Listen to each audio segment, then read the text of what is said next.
does establish the work of my hands mean? This is from Psalm 90, and I believe this is the natural expression of man, the longing of his heart to leave a legacy, to have significance in his work. This is Jackie Anderson for Prescription for Joy.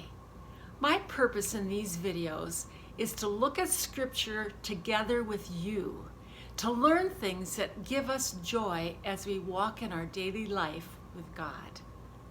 This is the last video in a series about Psalm 90. Moses wrote this psalm, and it's the oldest psalm in the Bible. This psalm has taught us that life just passes away so quickly, like a sigh. So man might be tempted to say, what's the use? Why work hard? Let's just enjoy the moment.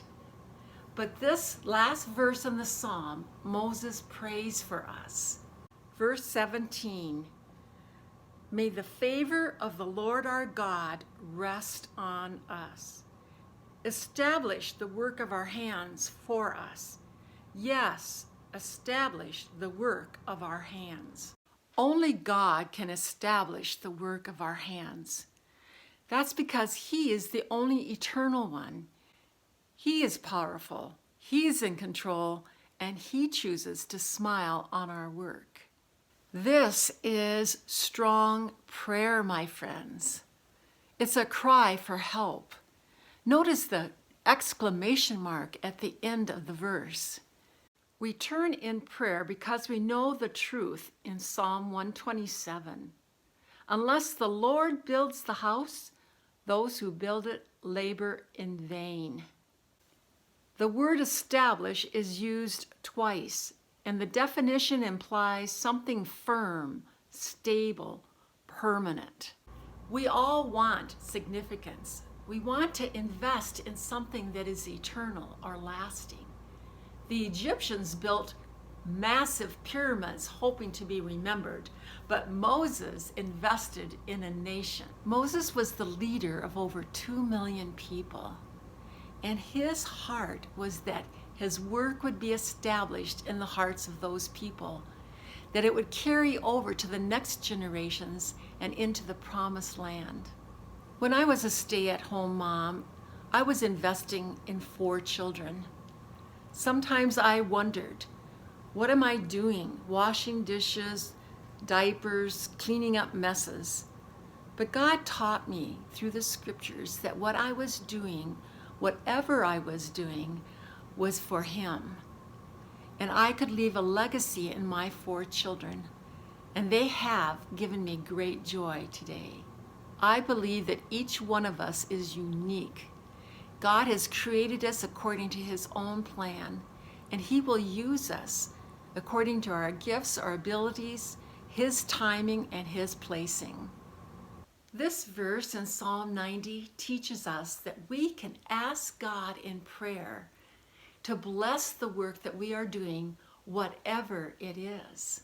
1 Corinthians 15:58 says, therefore, my beloved brothers, be steadfast, immovable, always abounding in the work of the Lord, knowing that in the Lord your labor is not in vain. Let's remember, if we are doing God's work, it's not in vain. According to Strong's definition, the word vain is a metaphor describing endeavors, labors, acts which result in nothing, fruitless, without effect.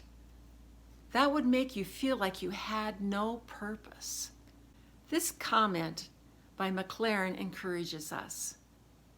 And our work will stand if we quietly leave it in His hands. Quietly do it for Him. Never mind about results, but look after motives. You cannot influence results. Let God look after them.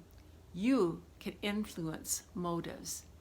Be sure that they are right, and if they are, the work will be eternal. 1 Peter 5:4 reminds us, and when the chief shepherd appears, you will receive the unfading crown of glory. And what did Moses leave behind as his legacy. The first 5 books of the Bible, this psalm, the tabernacle, and he discipled Joshua, who became the next strong leader for the Israelites. He influenced a whole generation who entered the promised land successfully. By God's grace, I can pray that God will establish my work, that whatever he asks me to do, I can do it faithfully and cheerfully. My prescription for joy for you today: be more aware of God's grace. God is helping you whatever you do. And when you are frustrated with your work, pray to see how God is working, even in your daily tasks. Try starting your days full of expectancy.